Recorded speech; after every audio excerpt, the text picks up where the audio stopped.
الرحمن علم القرآن خلق الإنسان علمه البيان. السلام عليكم ورحمة الله وبركاته.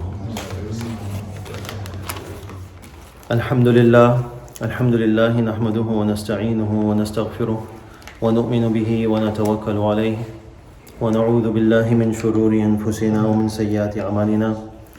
من يهده الله فلا مضل له ومن يضلله فلا هادي له ونشهد أن لا إله إلا الله وحده لا شريك له ونشهد أن سيدنا ومولانا محمدا عبده ورسوله. أما بعد فأعوذ بالله من الشيطان الرجيم. بسم الله الرحمن الرحيم. فقلت استغفروا ربكم إنه كان غفارا. وقال النبي صلى الله عليه وسلم: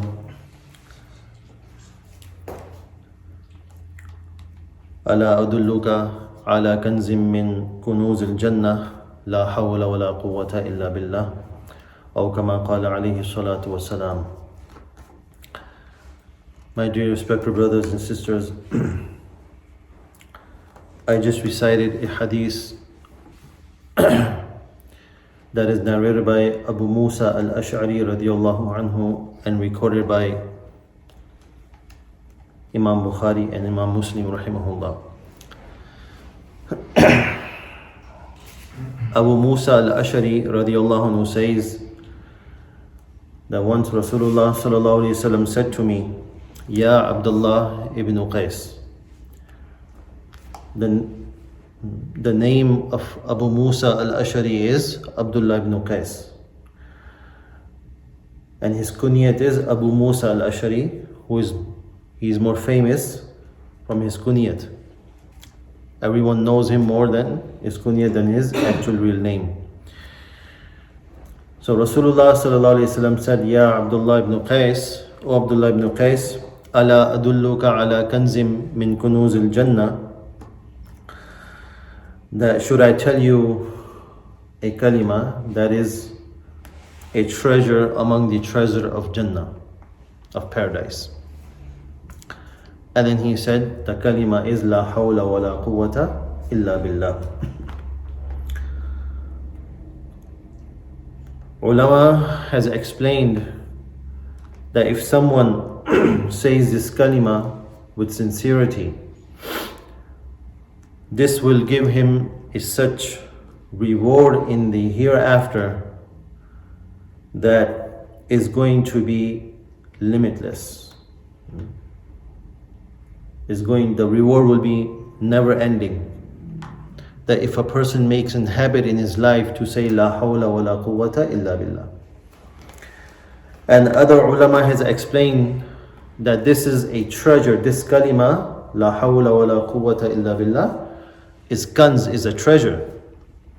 And explained it in a way that ulama has said that an individual in his life, he works. When he works, he gets salaries. He has a salary. And then he utilizes that salary and he uses it to, whatever the use for the month, he uses that money. And from that salary, that check, he saves a little bit for himself, for the future, for his children, for any emergencies. So the same way that we do good deeds, we do deeds in this dunya, in this life. And on the day of judgment, we will need more deeds. So we can dip in and grab the deeds, this La hawla wa la quwwata illa billah that we have said, we have recited, we made this our habit, we took it out. We will take it out in the hereafter. This is going to be something extra for us. So this is how ulama has explained that kanzum min kunuz al-jannah, that this is a treasure among the treasures of the Jannah. That when we will need the deeds most in the hereafter, and we will take it out from those treasures, and we will utilize that treasure in the hereafter.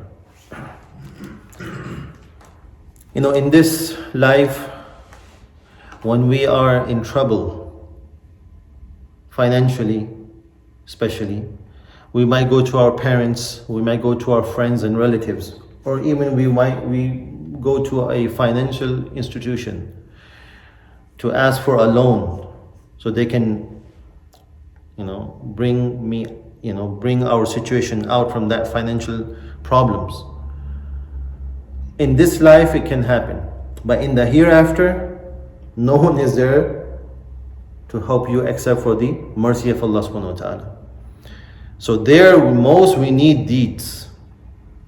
No matter how much good deeds we do in this life, we'll still need more and more in the hereafter. So that is why, alhamdulillah, this is a beautiful religion that gives us this opportunity that even when you pass away, in your life you're doing. But even when you pass away, Allah has opened that door, that slight door, that we can keep on getting deeds. In our life we do a continuous charity, sadaqah jariyah.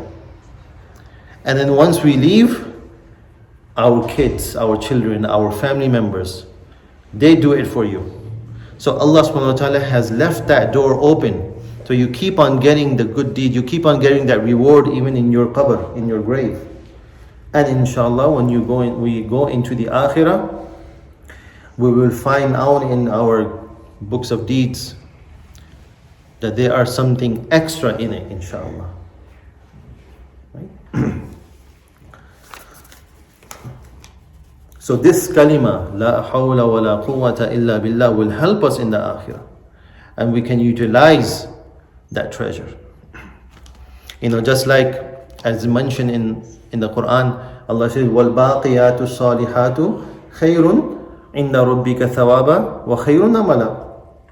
So this baqiyatu salihat, the only thing will remain forever is what? The good deeds, salihat. And among these salihat, among these righteous deeds is this kalima that we should be reciting, la hawla wa la quwwata illa billah, in our daily basis. These are the good deeds that we send forth. We do good deeds here in this life and we send it to Allah subhanahu wa ta'ala. And Allah will accept it, right? So baqiyatu saliyat. And these deeds will benefit us when we are dying and in our grave and in the akhirah. So this will remain. So the commentators of this hadith explains the meaning of la hawla wa la quwwata illa billah. That is mentioned in the hadith of Hazrat Abdullah ibn Mas'ud radiyallahu anhu as well. La hawla wa la quwwata illa billah. That no movement, no action happens except that Allah grants power, that Allah grants qudrat and ability to do. Sometimes we wake up in the morning, our body is aching. It happens, right? Like shoulder, neck. And we say, oh, I slept wrong. Sometimes it happens, you sleep in a wrong position. And or the back is hurting. So this ability of movement in the body, whether you have pain, whether it's perfect, it's all in the hands of Allah subhanahu wa ta'ala. It is not because it can't, that the position of sleeping. No, it is everything happening with the hukum of Allah subhanahu wa ta'ala. As Hazrat Abdullah ibn Mas'ud radiyallahu anhu, he said this in the presence of Rasulullah sallallahu alaihi wasallam. He said, la hawla wa la quwwata illa billah. Then Rasulullah sallallahu alaihi wasallam said that, do you know the haqaiq, the reality of this kalima? La hawla wa la quwwata illa billah. Then Rasulullah sallallahu alaihi wasallam said that la hawla means that there is no ability, no tawfiq to stay away from sins But Allah subhanahu wa ta'ala gives that ability. La hawla, what is the hidden words in this? La hawla anil ma'asiyati wa la quwwata anil ta'ati illa billah. So la hawla, that there is no one gives the ability to stay away from the sins. Wa la quwwata anil ta'a, there is no quwwah, there is no power that can be given only from Allah, that has the ability to be obedience to Him. One, staying away from sins. Number two, to be obedient to Allah. Who gives that ability? Who gives that qudrat and power? Illa billah, except for Allah subhanahu wa ta'ala. Right? I am staying away from sins because I am pious. I am staying away from sins because I am knowledgeable. No. That's not how it is. That's not how it works. It is only that Allah has granted you the tawfiq, the ability to stay away from sins and to be obedient to Allah. I am doing very good in life because I have chosen the right path. No, that's not how it works. I am on the right path because Allah wants me, and this is the tawfiq of Allah. This is the blessing of Allah that Allah has given me. Hazrat Abu Ayyub al-Ansari radiallahu anhu said, the night in which Rasulullah sallallahu alayhi wasallam went ascending towards the heavens to Miraj, and he met with his father, his grandfather, Hazrat Ibrahim alayhi salam. And Hazrat Ibrahim alayhi salam told Rasulullah sallallahu alayhi wasallam to command your ummah to say La hawla wa la quwwata illa billah in abundance. And in another narration, it is mentioned that Hazrat Ibrahim alayhi salam said that Jannah is very fertile. And when a person says La hawla wa la quwwata illa billah, there it grows trees for that person, that individual. The beauty is grown in his Jannah, the portion that he will be given in Jannah. Right? The trees will be grown. You know, the tasbihah, the tahmeed, the takbir that we say, Subhanallah, Alhamdulillah, Allahu Akbar, La hawla wa la quwwata illa billah. We grow trees there, beautiful trees in Jannah. Hazrat Abu Huraira radiallahu anhu said that Rasulullah sallallahu alayhi wasallam said, this kalima is cure for 99 diseases. Can you imagine? Just we're saying La hawla wa la quwwata illa billah. It's not only one time, we make an habit. This is, actually a part of our life. And aysaruhum, the lowest of the diseases is hum. Grief, sorrow. That's the lowest of them. If someone says it with sincerity and makes a habit of it, right? So Allah subhanahu wa ta'ala removes grief and sorrow from him. So many problems in our life today. Family problem, health problem, jobs. And nowadays, we have corona. All these, the diseases that we have. Then, the variants that are coming. We're always continuously in a burden, we have problems. So we should just keep on reciting this. Allah subhanahu wa ta'ala will make it easy for us, our lives. Remove the distress in our lives. And this is the lowest of them. So at least we should recite one tasbih of La hawla wa la quwwata illa billah in the morning, and La hawla wa la quwwata, one tasbih in the evening. So Hazrat Abdullah ibn Masud radiallahu anhu, the narration I just mentioned, explains that there is no one who can give us the ability to stay away from sins, and there is no one who can give us the ability to be obedient to Allah subhanahu wa ta'ala except for Allah. He has the power, He can do it. That is why,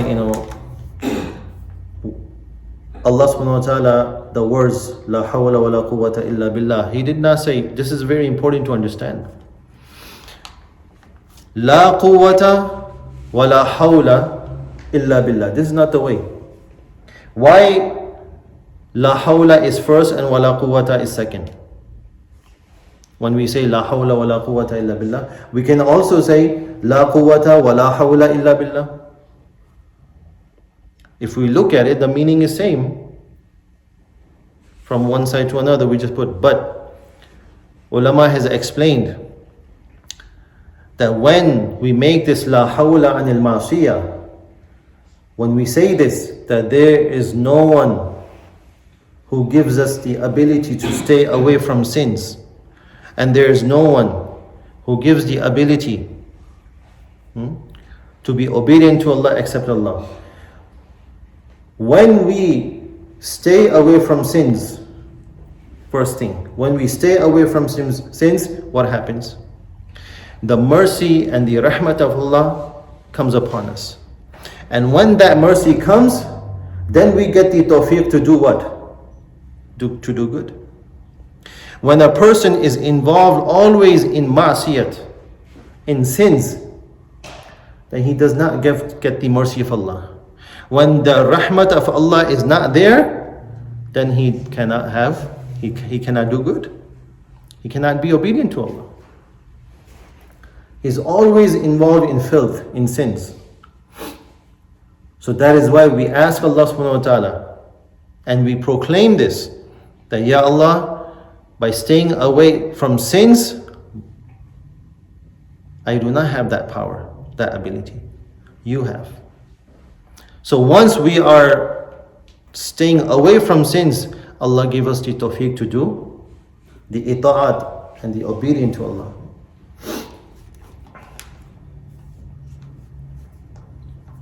So when we start saying this La hawla wa la quwwata illa, we make a habit in our life, in our daily life, inshallah, then Allah give us the tawfiq to stay away from sins, and we are more obedient to Allah subhanahu wa ta'ala. Why? Because the rahmat of Allah subhanahu wa ta'ala will shower upon us. The other benefit, that when we, as I said, 99 diseases of the hearts, among them is grief and sorrow. And the other thing is that when we are used to of reciting this, we are free from pride, takabbur, arrogance. Because when a person recites this, it means that when I am reciting this, it reminds myself that when I'm staying away from, I'm not committing any sins, it is from Allah. When I am being obedient, it is from Allah. So it is proudness. If there's any proudness in myself, it will go away.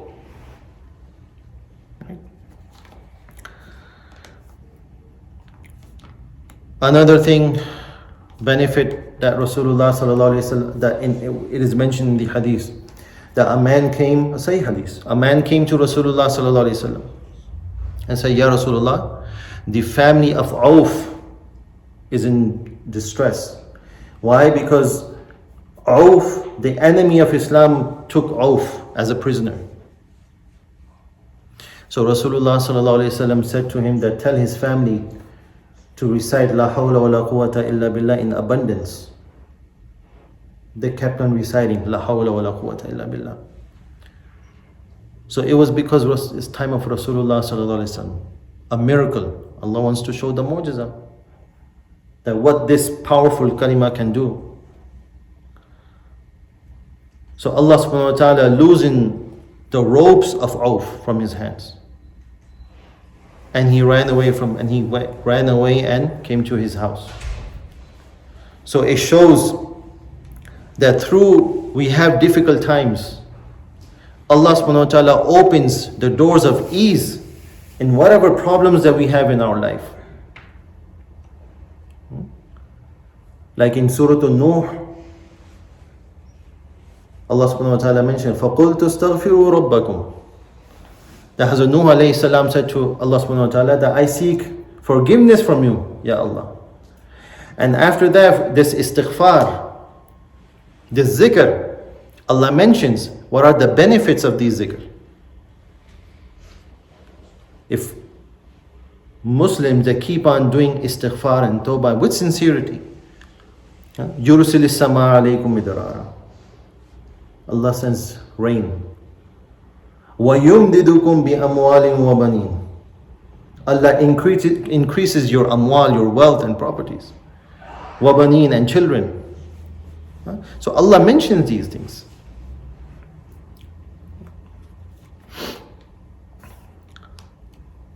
Our Aslaf has mentioned that of course this kalima protects our surroundings as well, from evil shayateen, from jinns, and also from insan. Evil is not only among the shayateen and jinns, but they are also evil in insan as well. That is why he mentioned الَّذِي يُوَسْوِسُ فِي صُدُورِ النَّاسِ مِنَ الْجِنَّةِ وَالنَّاسِ. There are also human beings, they are shayateen in the form of human beings. They come and they put wasafis and evil in your thoughts. So this kalima, la hawla wa la quwwata illa billah, will protect you from shayateen and also human beings that what? They have bad intentions towards you. So Rasulullah sallallahu alaihi wasallam has given us a treasure. And this treasure is not difficult to utilize in this life. And once we make an habit in our life, right? It's easy, la hawla wa la quwwata illa billah. The words are as easy to say in your tongue. Once we keep on making a habit of reciting this kalima, inshallah we will know, even in this life, we'll see the change. And in the akhirah, we will have a treasure box there, and we can take out that reward when we need him the most. May Allah subhanahu wa ta'ala give us the tawfiq wa akhiru da'wana alhamdulillahi rabbil alameen.